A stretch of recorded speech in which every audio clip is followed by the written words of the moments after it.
आदरणीय मित्रहरू नमस्कार। सदाझैं आजको भिडियोमा पनि तपाईलाई हार्दिक स्वागत गर्दछु। यदि तपाई भर्खरै यस च्यानलमा जोडिनु भएको छ भने यो च्यानल तपाईकै लागि हो।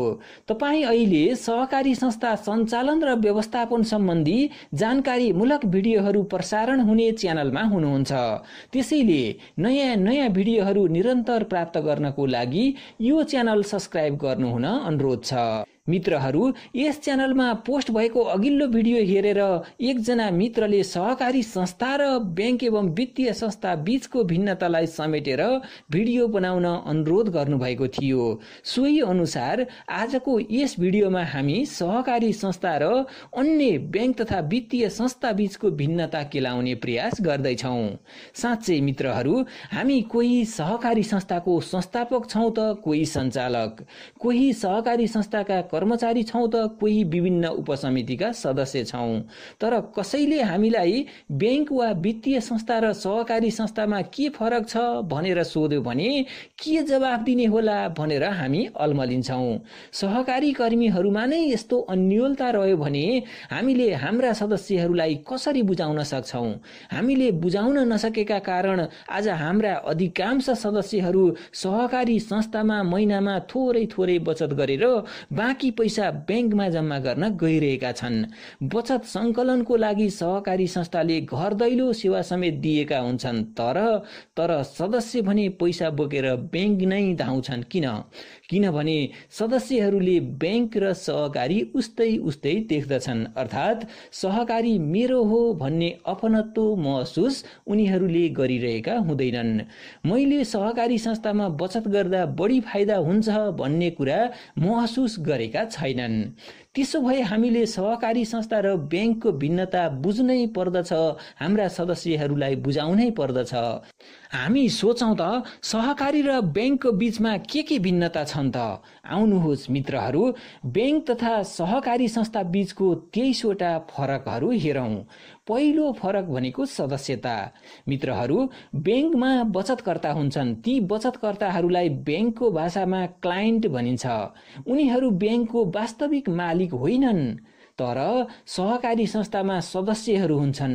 सदस्य नबनेसम्म सहकारी संस्थामा कारोबारै गर्न पाइँदैन।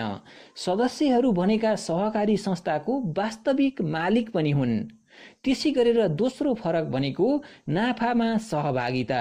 मित्रहरू, बैंकमा बचत गर्नेले बैंकले हरेक वर्ष आर्जन गरेको नाफामा सहभागी हुन सक्दैनन्, तर सहकारी संस्थाका सदस्यहरूले संस्थाले वर्षभरि कमाएको नाफामा सहभागी हुन पाउँछन्। सहकारी संस्थाले वर्षभरि कारोबार गरी कमाएको नाफाबाट विभिन्न कोषहरूमा नाफा विभाजन गरी उक्त कोषबाट सदस्यहरूले लाभांश वा लाभको रूपमा प्राप्त गर्न सक्दछन्।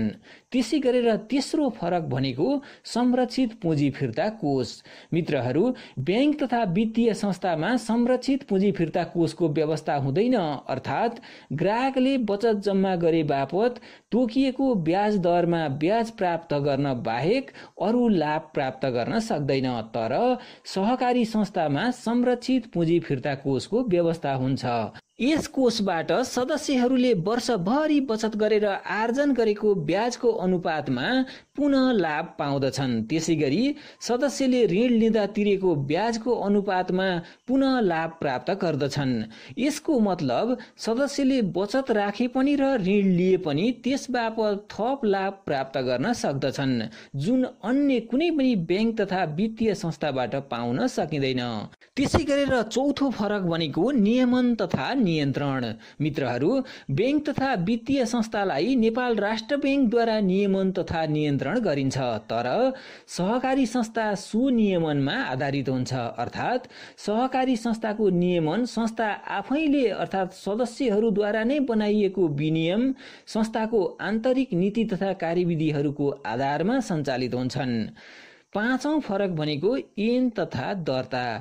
बैंक तथा वित्तीय संस्थाहरूलाई कम्पनी रजिस्ट्रार कार्यालयमा दर्ता गरिएको हुन्छ र बैंक तथा वित्तीय संस्था ऐन 2073 बमोजिम सञ्चालन गरिएको हुन्छ। त्यसै गरेर सहकारी संस्थाहरू भने सहकारी विभाग अन्तर्गत कार्यक्षेत्रको आधारमा स्थानीय तह, प्रदेश सहकारी विभाग वा संघीय सहकारी विभागमा दर्ता हुन्छन् भने सहकारी ऐन 2074 बमोजिम सञ्चालन हुन्छ।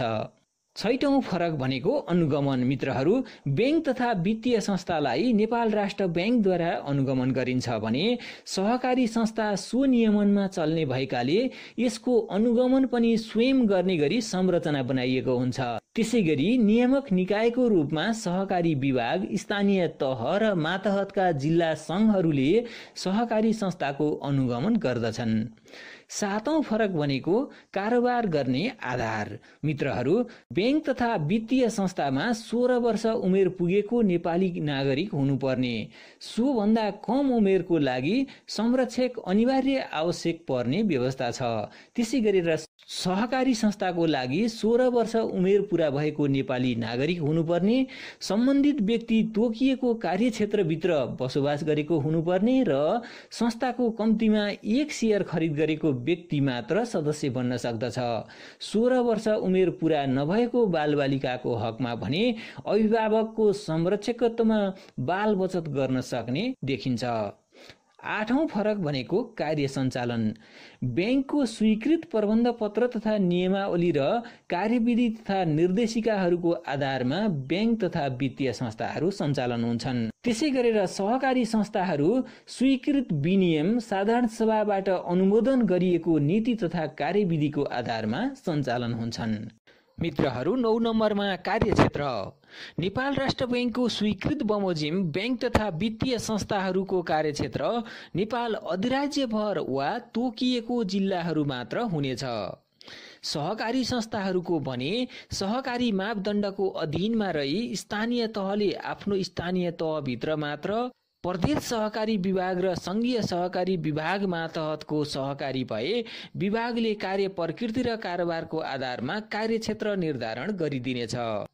त्यसै गरेर 10 नम्बरको फरकता भनेको कानुन। मित्रहरू, बैंक तथा वित्तीय संस्थाहरू नेपाल राष्ट्र बैंक ऐन 2058, बैंक तथा वित्तीय संस्था ऐन 2073 र बैंकिङ कसुर सम्बन्धी ऐन 2064 लाई कानुनी आधार मानि सञ्चालित हुन्छन्। सहकारी संस्थाहरू भने संघीय सहकारी ऐन 2074, नियमावली 2075, प्रदेश सहकारी ऐन तथा नियमावली र स्थानीय तह सहकारी ऐन तथा नियमावलीको साथसाथै सहकारी मापदण्ड 2068 लाई कानुनी आधार मानि सञ्चालन भएका हुन्छन्। त्यसै गरी 11औं फरकता भनेको पुँजीगत आधार। बैंक तथा वित्तीय संस्थाले नेपाल राष्ट्र बैंकले तोके बमोजिम पुँजीगत आधार कायम गर्नु पर्दछ। सहकारी संस्थाहरूले भने संस्थाको विनियममा व्यवस्था भए बमोजिम र कुल बचत निक्षेपको 15 भागको 1 भाग अर्थात् 1:15 हुने गरी शेयर पुँजी कायम गर्नुपर्ने हुन्छ। 12औं फरकता भनेको तालुकवाला मन्त्रालय। मित्रहरू, बैंक तथा वित्तीय संस्थाहरूको तालुकवाला मन्त्रालय अर्थ मन्त्रालय हो भने सहकारी संस्थाहरूको भूमि व्यवस्था, सहकारी तथा गरिबी निवारण मन्त्रालय हो। त्यसै गरी 13औं फरकता वर्गीकरण। मित्रहरू, बैंक तथा वित्तीय संस्थाको लागि चुक्ता पुँजीका आधारमा क वर्ग, ख वर्ग, ग वर्ग र घ वर्गमा विभाजन गरिएको हुन्छ भने सहकारी संस्थाहरूको कार्य प्रकृति र विषयका आधारमा सहकारीहरूको वर्गीकरण गरिएको हुन्छ। जस्तै वित्तीय कारोबार गर्ने बचत तथा ऋण सहकारी, कृषि काम गर्ने कृषि सहकारी, बहुउद्देश्य सहकारी, श्रमिक सहकारी, उपभोक्ता सहकारी, सञ्चार सहकारी, यातायात सहकारी आदि।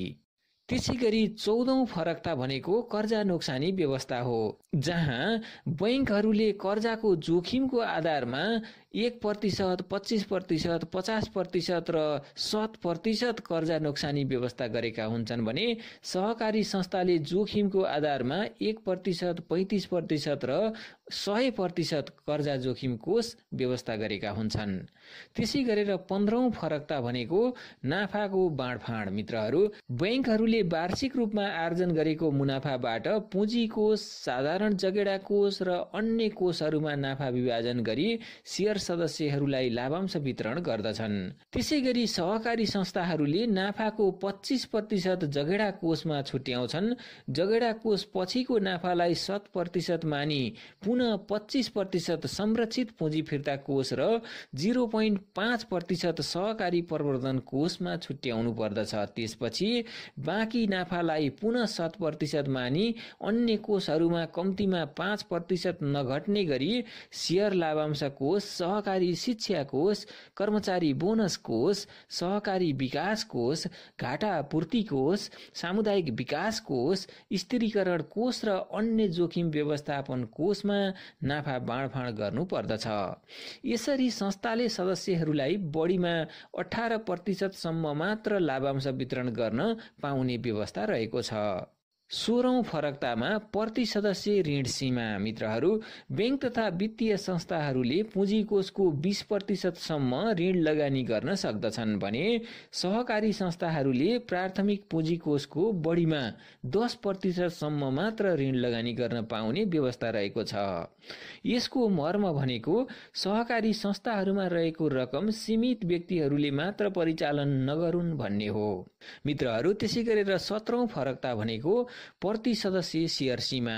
बैंक तथा वित्तीय संस्थामा कुल चुक्ता पुँजीको 15% सम्म शेयर खरिद गर्न सक्ने व्यवस्था रहेको छ भने सहकारी संस्थामा एकजना सदस्यले शेयर पुँजीको 20% सम्म शेयर खरिद गर्न सक्ने व्यवस्था रहेको छ।